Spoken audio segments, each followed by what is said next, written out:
Hello there everyone, welcome to the channel if you're new, welcome back if you ain't, I'm EDJ. Right now we are going to be watching another video about the life of Napoleon III, or more specifically, how Prussia ended the French Empire. This is a video about the Franco-Prussian War by a new YouTuber who we have not reacted to or covered. Even in my off time, I have not seen any of this man's content. He is known as the Armchair Historian. So, yes, I'm not entirely sure what to expect. Last time we looked at the Battle of Solferino, where Napoleon III basically helped Italy gain its independence from the rule of the Austrian Empire.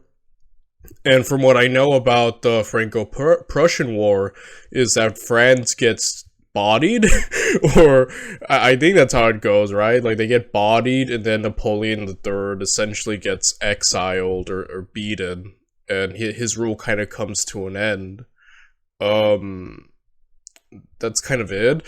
I don't really have much knowledge about this. Like I said, I'm very ignorant about the life of Napoleon III, and yeah. So I'm just gonna, we probably should just get started. So if you want to watch the original video, the link is down below. With that said, and without any further ado, let us get right into it. Let us find out how Prussia ended the French Empire by the Armchair Historian. Hi, I'm Griffin Johnson, the Armchair Historian. In 1805, Napoleon Bonaparte delivered a coup de grace to the Holy Roman Empire at the Battle of Austerlitz, where the combined forces of Russia and Austria were decisively defeated by his smaller army. This victory established the French Empire as the dominant military power of the continent, pioneering new innovations in infantry tactics and artillery that left the rest of Europe in the dust. Napoleon swiftly reorganized the shattered remnants of the Holy Roman Empire into a French vassal and turned his attention to larger matters. In the end, it took the nations of Yeah, wasn't that the Confederation of the Rhine that Napoleon put? I think it was supposed to serve as a buffer or something. I had heard that, or read some people say that Napoleon, by doing that, had a hand to play in the German unification. I'm not sure how accurate that is. I've kind of just, when I go like on forums and ask questions about Napoleon and read people's responses, I think I've seen that a few times. So, yeah. of Europe, 23 years and 7 coalitions to bring revolutionary France down in 1815. However, within a generation, a second French Empire was founded by Napoleon's nephew. But in contrast to his uncle's military success, Napoleon III's empire was dismantled in a little over 6 weeks against a revitalized confederation of German states who proceeded to bombard their way to the gates of Paris. It can be argued that the Prussian leadership carried the legacy of French military innovation seen in the Napoleonic Wars better than the French themselves in the Franco-Prussian War of 1871. As the battle that would bring the Second Empire down was won primarily by skillful maneuvering and massed artillery, something Napoleon I was known for.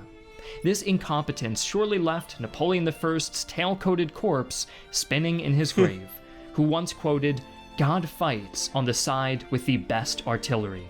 In this video, we'll see exactly. That's interesting. One of Napoleon's biggest contributions to warfare was him realizing, the importance of artillery, because he was, I believe, like, an artillery general or something like that. So yeah, he realized the importance of it, and really made it such a big part of how he fought. So, and, yeah, that's just super interesting, how this conflict played out, and how the Germans were able to reverse their French rivals' fortunes so decisively. I'd now like to take a minute to talk about our sponsor, With the formation of the North German Confederation in 1867, Europe had a new power to contend with. The Austro-Prussian War the year prior saw a David and Goliath struggle between the Kingdom of Prussia and the Empire of Austria for control over the German-speaking states, which resulted in a clear victory for Prussia and the formation of the North German Confederation. Legendary Prussian statesman Otto von Bismarck was chiefly responsible for this conflict, having carefully manipulated. So yes, Bismarck is an individual who I've heard quite a lot about. When we covered Epic History's 1848 revolution, his name came up, and when I was kind of scouting out Franco-Prussian related videos to cover, and I put my poll up on which one we should watch. This is the one through some of the videos, people were like very much praising Bismarck. He's a genius. He has the plan, a lot of hype through the comments I noticed about this man.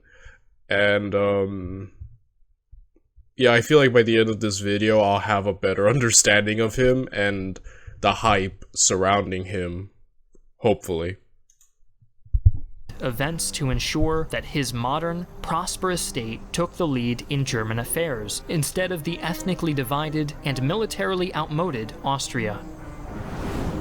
But Prussia's sudden return to international prominence did not go unnoticed by its perennial adversary, France. Emperor Charles-Louis Napoleon III was constantly trying to emulate the deeds of his more famous uncle, and had even timed his coup against the former Republican government to coincide with the storied victory at Austerlitz. Seeing Prussia's rapid expansion as a threat to the balance of power in Europe, Napoleon III's cabinet ministers urged him to demand territorial concessions along the west bank of the Rhine to fortify France's eastern border. This was precisely what Bismarck wanted. A number of German states had yet to join the nascent North German Confederation, and Bismarck believed that a war with France would be necessary to coax them into the fold and complete the unification of Germany. Oh my goodness, so he's playing chess right now, huh? He wants this war. I'm gonna assume, like I said, I don't know about the conflict other than the conclusion, so I'm gonna speculate that Napoleon III falls into this trap of giving him war.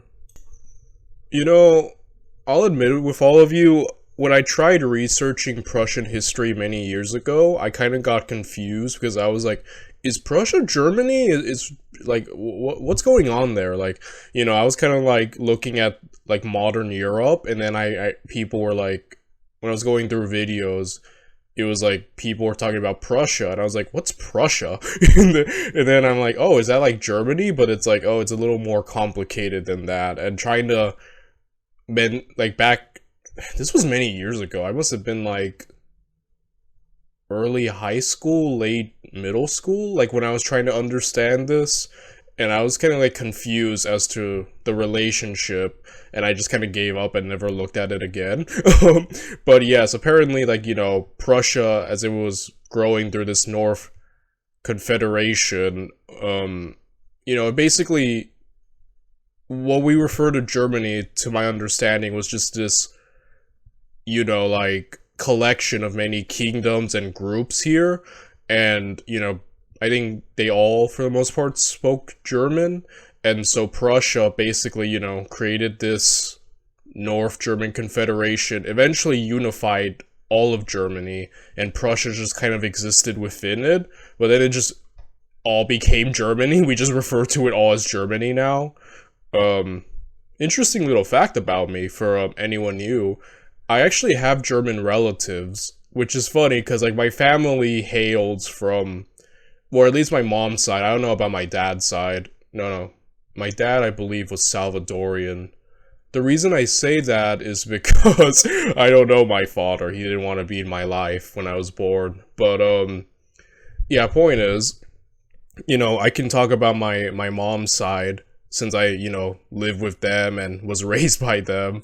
So, yeah, they come from Nicaragua, which is Central American, and that's where we hail from. But I believe my grandfather's sister moved to Germany, somewhere around there, and then basically started the German wing of our family that's still, going. And once in a while, my German relatives will kind of show up once every few years during the summer, and they'll just kind of like go around and talk with us. So, it's interesting because sometimes I ask them like, "Hey, how is it like in Europe?" And last time they visited me, and they were talking about their visit to France, and I was like, "Hey, how's France like? Like how's like Paris?" And they were like, "People there were really rude." that was their ringing endorsement. I was like, "Oh, okay." I'm sorry, I went on this side tangent just because like it's interesting that I have a connection to Europe, like we have family there. Yeah, it's specifically Germany, like all the German wing of our families from, hails from there, so it's interesting. I find that really cool. Bismarck rejected Napoleon III's demands out of hand, and the French emperor proved all too eager to walk straight into Bismarck's traps. In 1870, the manufactured threat of a Spanish-Prussian alliance was enough to spark a full-scale conflict between the two belligerent nations. The stage was set for a war that would redefine the political balance of Europe. The French and German militaries represented some of the best soldiers on the continent, both of which had recent victories, the former against Russia and Austria, and the latter against Austria and Denmark. It is interesting just how powerful Germany gets. I guess since Prussia becomes a part of the German Empire, within it, but yeah, especially like during World War I and II, just how powerful Germany becomes in the face of Europe. It is amazing, and you're kind of seeing like, yeah, the two of the best, and it's really cool because of just, when we were watching the Napoleon series by Epic History TV, just how like curb stomp of a battle it was, the War of the Fourth Coalition, where Prussia joins in, and then like they get humiliated, like in the Battle of Jena, that even one corps led by Marshal Davout could solo the main Prussian army, just to show just how really low Prussia was. And for most of Napoleon's reign, it was a smaller version because Napoleon annexed a lot of land. And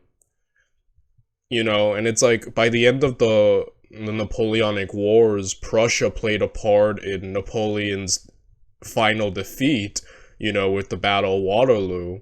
And it's just like how they've redeemed themselves, right? From like being humiliated, kind of taking one of the biggest L's of the Napoleonic era, and then rising so quickly. It's a really great comeback story, isn't it? The French army was a professional organization that employed selective conscription for long service periods, with benefits offered to those choosing to re-enlist.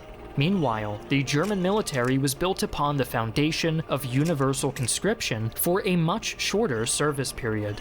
As was common at the time, both nations only kept a fraction of their men under arms during peace, relying on their trained reserves to quickly fill the ranks when war broke out. Under the French system, this allowed for a reserve of around 400,000 professional soldiers, while the Germans could call upon a veritable human ocean of over 1 million conscripts. Oh my gosh. The key, of course, was getting all of them armed and shipped to the front lines in an orderly fashion. Oh my goodness. 1 million.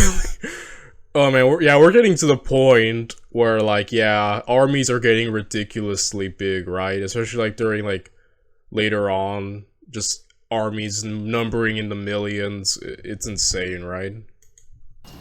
From the outset, both sides knew that early action would prove decisive. Under pressure from his military planners to strike before the Germanic horde could assemble, Napoleon left Paris on the 28th of July, 1870, to command the Army of the Rhine, which marched east to invade Germany and liberate the southern states from Prussian oppression. Of course, this again played directly into Bismarck's hands, as the southern states had declared themselves for Prussia the moment they had received word of French mobilization. Oh, snap. So, once again, as we saw with the Battle of, Solferino, Italy, it seemed like Napoleon III is going for the liberator angle, right? Like he did when he fought Austria, like, hey, we're here to liberate Italy. But he seems to have not read the room, because, these guys are already kind of for Prussia. Man, Bismarck is just owning Napoleon III, isn't he? In this chess game that they're having right now. But such details would be irrelevant if the North German Confederation failed to secure victory. The opening shots of the war were fired on the 2nd of August, when the French Second Corps, under the command of General Charles Froissart, crossed the border and attacked the town of Saarbrücken, which his scouts had informed him was defended only by a single, isolated regiment. Froissart had good reason to be confident, as his troops were armed with breech-loading, bolt-action chassepot rifles. The Germans, on the other hand, used the Dreisse needle rifle, a decades older and less effective model than the chassepot. In the skirmishes that followed, the French rifle proved itself a far superior weapon in most respects, especially in terms of accuracy at long range. The French also deployed the terrifying mitrailleuse, a multi-barreled volley gun capable of firing up to 125 high-caliber rounds a minute. That's insane. I think I kind of saw something like that. Like, have you guys ever seen the movie, The Last Samurai? It's a really cool movie starring Tom Cruise, and I think this weapon is kind of shown where there's like, man, how quickly warfare, just humanity evolved, right? Like, from the Napoleonic era, just a few decades later, we have trains, we got much more deadly weapons. It's like, man, just how quickly we move, especially in warfare, right? It's kind of frightening, but kind of interesting to also watch, just how we become more effective at killing each other. Thanks to these advantages, the Second Corps easily captured the town despite stiff resistance. Emboldened by this early success, Napoleon III was eager to continue the offensive, only to be stunned by reports of a German army advancing south across the border towards the town of Wissembourg, which was defended by the 5,000 men of the French First Corps under General Abel Douay. Despite being horribly outnumbered, the First Corps fought bravely, using their complement of mitrailleuse guns to carve bloody swaths in the ranks of the attackers. But when German artillery fire killed General Douay, the terrified civilians threw open the gates and hoisted a white flag of surrender. But the French soldiers fought on, firing from rooftops onto the horde of German soldiers pouring into the town.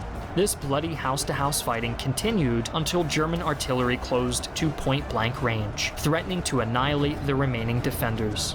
Only then did the First Corps surrender. EVE Online on Mac immerses you in a universe with... In response to this shocking turn of events, Napoleon hurriedly entrusted Marshal Patrice Macmon with command of his 3 southernmost army corps, and dispatched them to engage the Germans as they advanced deeper into French territory. But unbeknownst to Napoleon, this was only one of 3 German armies that had been assembled at the border since mid-July. This feat of military logistics was all thanks to Field Marshal Helmut von Moltke, widely regarded as the finest military mind of his generation. Since the early 1860s, German general staff officers had been traveling throughout France, surveying terrain, creating excellent maps, some of which rivaled French-made maps of their own country, and calculating the available food supplies of every fortress and town in the northeastern part of the country, allowing Moltke to rush his reserves to the border far faster than the French had ever anticipated. Ignorant of these... Wow, dang, the Prussians are frightening, man. They are adapting so quickly, and that's insane. Just, yeah, the ability to just make those maps, calculate what to do, assembling all this manpower. Man, they got the French spinning, man. Facts. MacMahon's 45,000 men marched southeast, taking up defensive positions on a heavily wooded ridgeline near the town of Werth, which provided clear lines of fire across the open fields beyond. As the Germans marched forward, they were subjected to a withering barrage of the morale-crushing mitrailleuse guns, while chassepot rifles dealt most of the real damage, picking off stragglers at ranges that the needle rifle simply could not match. But while the French held the line against the enemy infantry, they found themselves at the mercy of German artillery. To his horror, MacMahon realized that the supposedly invincible French artillery corps was completely outclassed by the new Krupp-designed cannon, which employed state-of-the-art fuses and breech-loading mechanisms to fire faster and more accurately than the French muzzleloaders. In the face of incessant barrages, the French were forced to flee the field, having suffered nearly 20,000 casualties in a matter of hours. Oh my goodness, that is... Oh, that's brutal. Wow, 20,000. Dude, that... Oh my goodness. Oh my goodness. Like... Yeah, it goes to show you the importance of artillery, right? Something Napoleon the First really realizes how great it is. Oh man.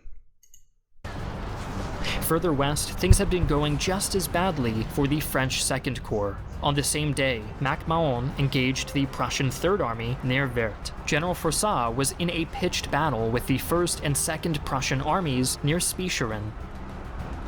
Soon after the action commenced, Froissart noticed that his positions were being quickly surrounded and overwhelmed.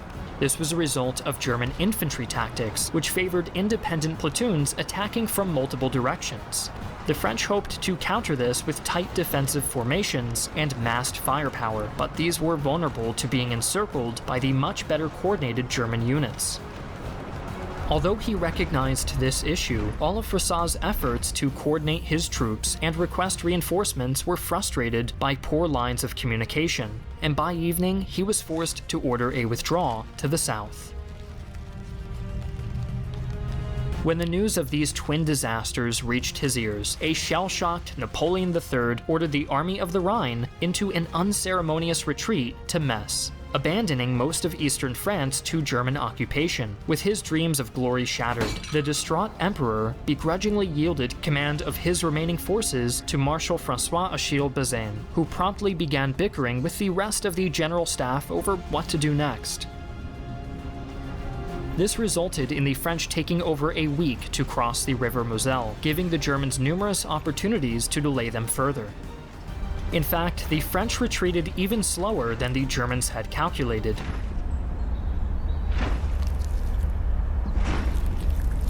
And when 30,000 men of the Prussian Second Army were sent to harass the French rearguard near the village of Maz-la-Tour, they instead found themselves confronted by an entire enemy army. This unexpected turn of events should have resulted in a decisive victory for Bazaine, and the brave marshal demonstrated his valor by throwing himself into the center of the action. Unfortunately, this isolated him from the chain of command, leaving the other French officers involved in the battle to act on their own initiative, something they were completely unprepared for. Sensing chaos among the enemy ranks, the outnumbered Germans took the offensive, culminating in a reckless charge by 2 heavy cavalry regiments against the French artillery positions. This act of suicidal bravery, later dubbed the Death Ride, cost half of the 800 horsemen their lives, but successfully silenced the French guns. Left unsupported, the French infantry were unable to break the thin German lines, which held despite being outnumbered almost 4-1. Alright.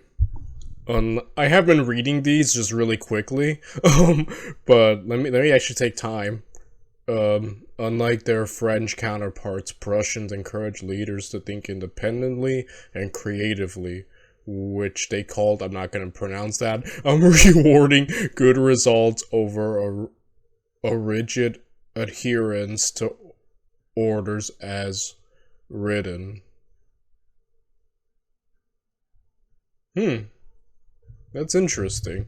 So I guess some initiative is encouraged. And then by that point, it just comes to who's the guy making the initiative, right? If they're making good calls or not. But, man, it's just like, the French are getting bodied right now. It's a little jarring to witness this after, you know, we jumped from the Napoleonic era to this, and it's just how, yeah, just, I mentioned this in one of the Napoleon videos, how interesting it is, how quickly, you know, the power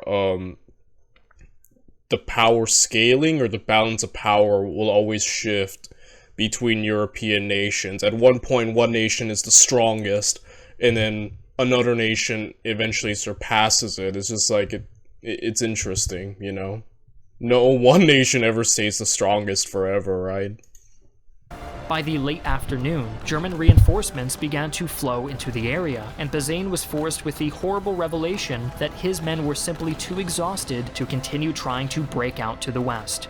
Left with no choice, he ordered a retreat back to Metz, hoping to at least rest and resupply.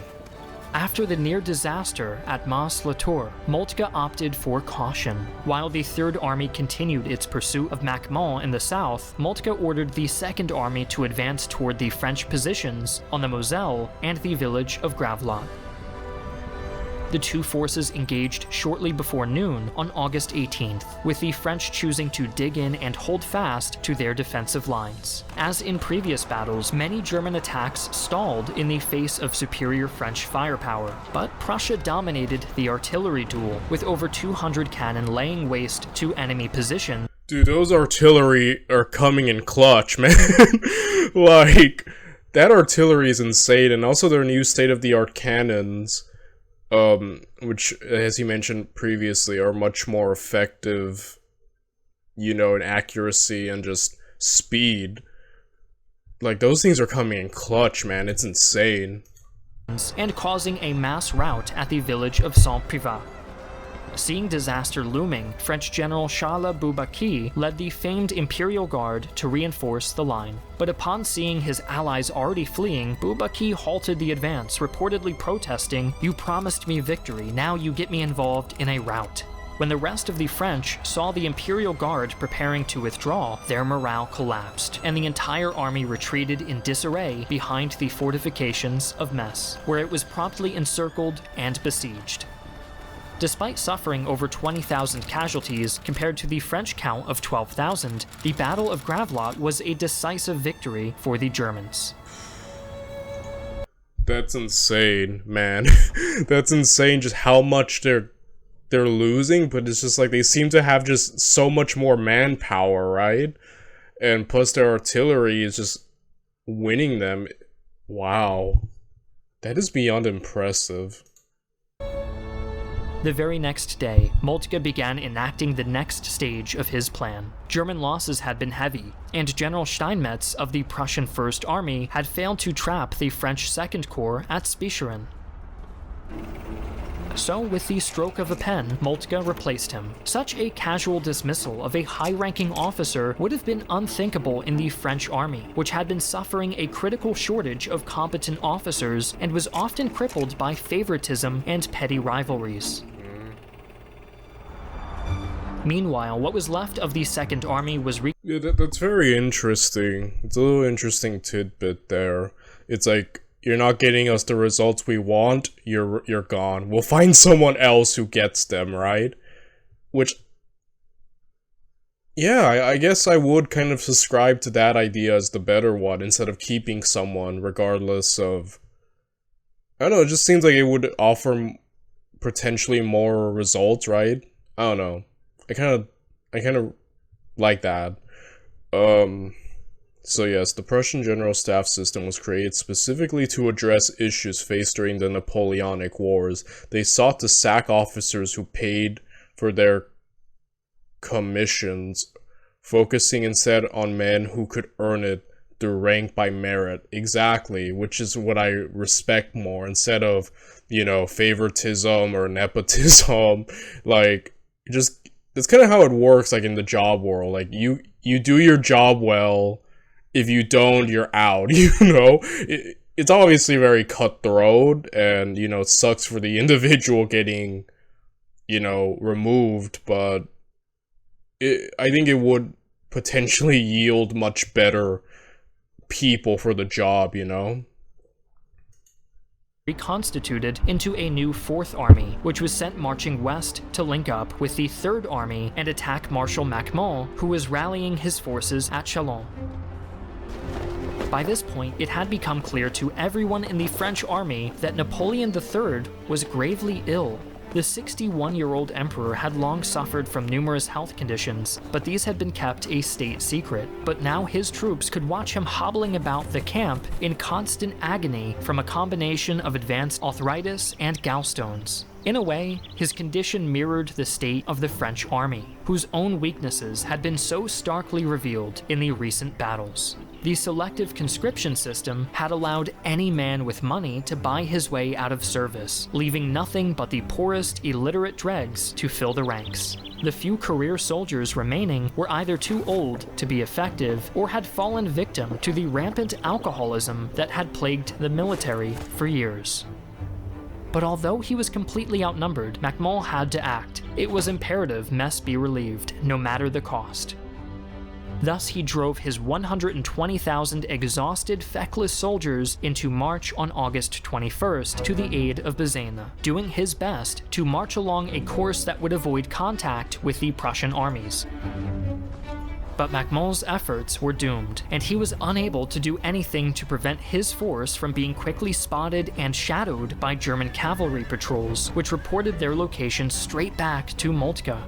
Upon learning of this threat, Moltke simply ordered the 3rd and 4th armies to catch the much smaller French force in a pincer move. When he realized he was being pursued, Macmahon deployed his men in a defensive triangle near the obsolete 17th century fortress of Sedan, with the river and fortifications at his back. Okay, Sedan was considered a mighty fortress in the 17th century. By the standards of the 1870s, it was completely obsolete, offering no protection for modern artillery and serving as little more than a cage to contain the defenders. Summing up the situation, one of his subordinates famously remarked, "We are in a chamber pot, about to be on." Interestingly, the first ever photograph of active combat in history was taken during this battle, as a photographer stood on a grassy hill overlooking the countryside. Dude, that is cool, man. Wow. Photographs in the era were not made with flash photography, but with the exposure method. By 1870, exposure time shortened, allowing photographers to capture live moments with less blur. That is cool, man. We can literally witness all that. That's great. The French defenders. On September 1st, the Battle of Sedan began. The first shots were fired in the outlying village of Bazaine, where Bavarian troops encountered a motley collection of French soldiers, a contingent of Marines diverted from the Baltic, and armed civilians, all firing at them from rooftops, doorways, trees, and church steeples. Caught by surprise, the Bavarians were forced to commit to brutal house-to-house fighting that continued well into the afternoon. But while the outnumbered defenders of Bazaine continued to hold out, the rest of the Prussian army continued to methodically encircle Sedan, pushing the French back from their defensive positions and destroying any isolated units with concentrated artillery fire. Marshal Macmahon continued trying to rally his men and stage a breakout at La Moselle, but he was abruptly wounded in the fighting and had to withdraw from the battlefield. This led to a dispute in the chain of command, as when Macmahon's designated successor ordered a retreat, he was overruled by another general who had only just arrived from Paris under orders from the French Minister of War. With no way to establish a clear chain of command, the army dithered, losing all sense of direction. By the late afternoon, the village of Bazea was finally taken by the Bavarians, who sustained nearly 4,000 casualties in the battle. With their southern positions now completely overrun, and the Prussian army crossing the river Moselle to the west, the French were slowly hemmed in on all sides and forced to retreat behind the walls of Sedan. But the French were not even afforded the dignity of a glorious last stand, as instead of assaulting the walls, the Germans instead lined up over 400 guns on the heights outside the town and commenced a devastating bombardment. As the day wore on, Emperor... That is brutal, man. Dude, Prussian is scary. Napoleon III began riding aimlessly back and forth among his troops, despondently hoping that a German shell would end his misery. Meanwhile, the French cavalry desperately tried to break out through enemy lines, but their charges were all repelled. Each time, despite suffering heavy losses, the cavalry reformed and charged again, prompting King Wilhelm to exclaim, "Ah, those brave men."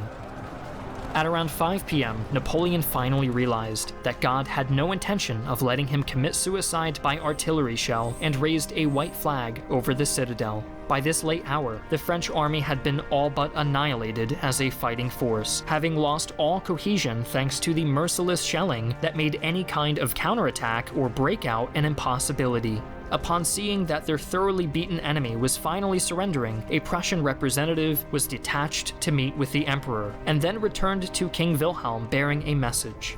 "Having been unable to die in the midst of my troops, there remains nothing for me but to deliver my sword into your majesty's hands. I am your majesty's true brother, Napoleon."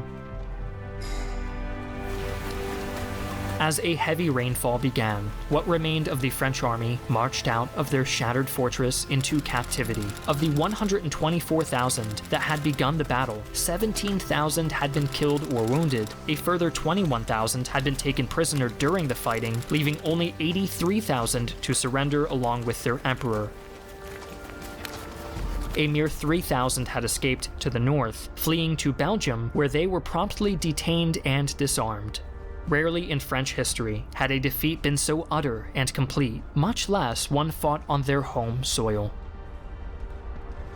The defeat of Macmont, and the capture of the emperor, and the loss of his entire army in the span of a single day, was the death sentence for the Second French Empire. At this point, Napoleon III was deeply unpopular with many of his subjects, and the moment word of his capture reached Paris, an angry mob rose up and overthrew his government, declaring the beginning of the Third Republic. But despite the head of the new government, General Louis Trochu, boldly proclaiming that he would cede not an inch of our soil or a stone of our fortress, the reality was that France no longer had a strong enough army in the field.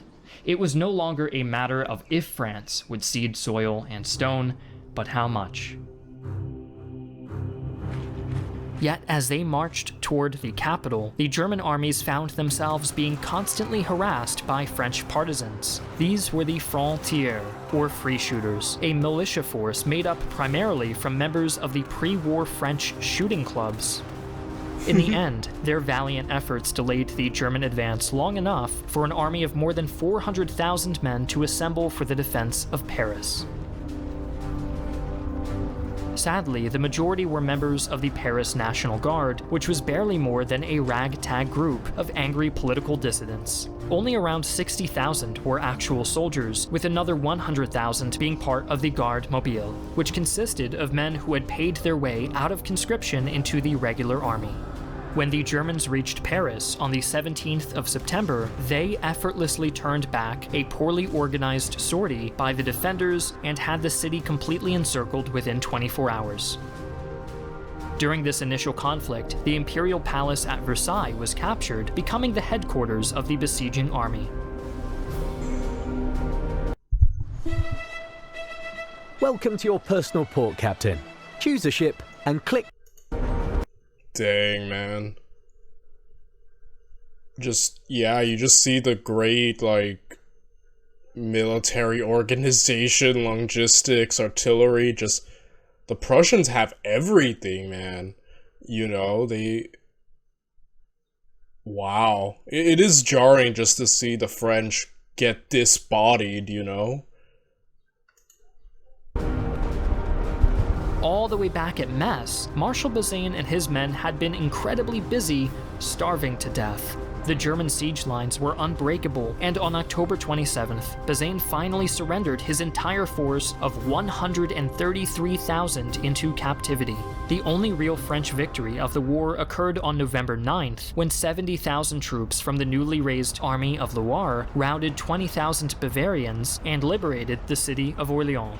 This inspired the defenders of Paris to keep fighting despite the overwhelming odds stacked against them, and even a days-long bombardment by German field artillery failed to break their spirits. But even as the citizen army continued to hold out, King Wilhelm I staged a grand coronation at the captured Palace of Versailles on January 18th. This was the culmination of his and Bismarck's imperial ambitions, and had the disrespect, right? Like, they're using the Palace of Versailles to just hang out and, you know, have this cool little celebration. Like, it is hilarious, but it's such a power move, right? Just to, like, use, I guess, like, it's such a historical place, you know, for that. I don't know. It's almost kind of funny. Had been directly enabled by the very French invasion that had scared the southern German states into joining the Confederation. A week later, Bismarck demanded that the bombardment of Paris be intensified, and despite Moltke's objections, the new Kaiser granted his request. A battery of powerful Krupp siege guns was set up outside the city, and under Bismarck's direction, they began systematically reducing the French capital to a smoking pile of rubble. Faced with a choice between capitulation or annihilation, the provisional government chose the former, and the city finally surrendered on January 27th. At midnight, after agreeing terms with Bismarck, an armistice came into effect, which included provisions for an immediate ceasefire and the disarmament of all but a single French division. After just 6 months, the war was over. Despite being victorious in almost every single major engagement, the Germans had suffered substantial losses, totaling around 28,000 dead and 88,000 wounded. But French casualties had been far greater, over 150,000 dead, with at least the same number of wounded, and an astounding 723,000 captured. Oh my goodness. The civilian population was also devastated, with numerous towns and villages burnt to the ground in reprisal for partisan attacks, and tens of thousands killed during various sieges. But the bloodshed didn't end there. On March 18th, a communist uprising seized control of the capital and declared the Paris Commune independent of the Third Republic. After hastily rebuilding their forces, with Bismarck's permission of course, the Republicans stormed the city and destroyed the Commune in what became known as the Bloody Week, between May the 21st and the 28th. Meanwhile, the Germans were busy celebrating the formation of their powerful, prosperous new empire. Kaiser Wilhelm would go on to see his nation expand to the status of a world power, complete with extensive colonial holdings overseas. His counterpart, the unfortunate Napoleon III, would go into exile and never return to France. He died. Yeah, you know, I had joked that, like, you know, Napoleon III speed ran his uncle's life. You know, it was mirroring some, you know, events such as the becoming emperor, fighting Austria and Italy, and then losing it all and getting exiled. Like, yeah, I kind of feel bad for the dude. Like, I have heard that, you know, that he was a very good domestic peacetime ruler, but he got himself into a war that just ended him, you know? So, yeah, that sucks. And as we know, Germany, just the powerful force they become in the world, yeah, again, it's just interesting just to see how Prussia went from, like, being the smallest, right, of the great powers of Europe, and just how it became so powerful so quickly, you know? 3 years after the war, living just long enough to see the Republic place all of the blame for France's defeat squarely on his shoulders. On his deathbed, the disgraced emperor reportedly whispered the words, "Isn't it true that we weren't cowards at Sedan?"